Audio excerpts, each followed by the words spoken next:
ঝাড়গ্রামে একসঙ্গে 4 জনকে কোপ, একজনের মৃত্যু হয়েছে। পারিবারিক বিবাদের জেরে বৌদিকে কুপিয়ে খুন, বাধা দিতে গিয়ে আক্রান্ত পরিবারের আরও 2 জন।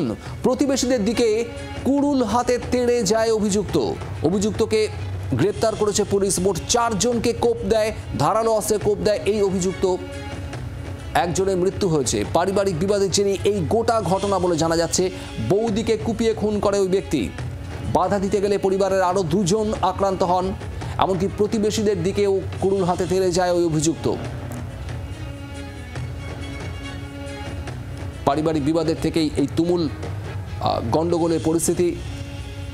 ধারালো অস্ত্র নিয়ে ওই ব্যক্তি একের পর এক কোপ মারতে থাকে একাধিক ব্যক্তিকে। বৌদিকে কুপিয়ে খুন, তাকে বাধা দিতে গেলে আক্রান্ত হয় আরো বেশ কয়েকজন।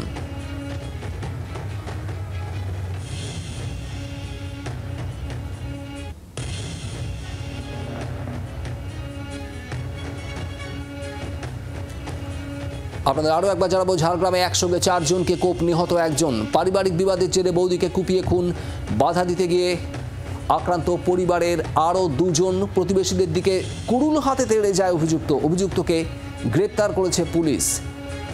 সৌরভ চৌধুরী আমাদের প্রতিনিধি রয়েছেন আমাদের সঙ্গে। সৌরভ, একটু জানতে চাইবো ঠিক কি ঘটেছে।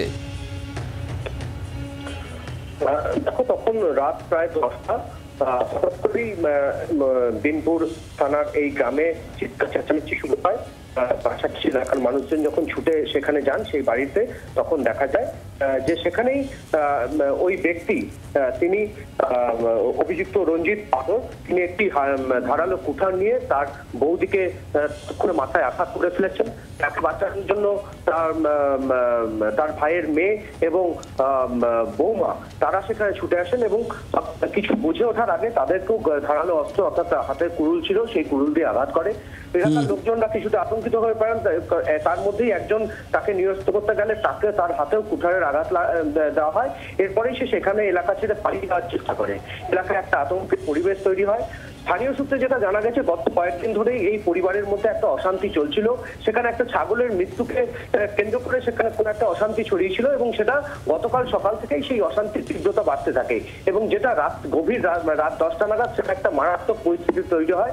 এরপরই এলাকায় আতঙ্কের পরিবেশ তৈরি হয়, এলাকায় উত্তেজনা ছড়িয়ে পড়ে। বোঝা যাচ্ছে সৌরভ, ধন্যবাদ। সৌরভ চৌধুরী আমাদের প্রতিনিধি ছিলেন টেলিফোনে। বাংলার আওয়াজ, বাঙালির আবেগ, জি 24 ঘন্টা।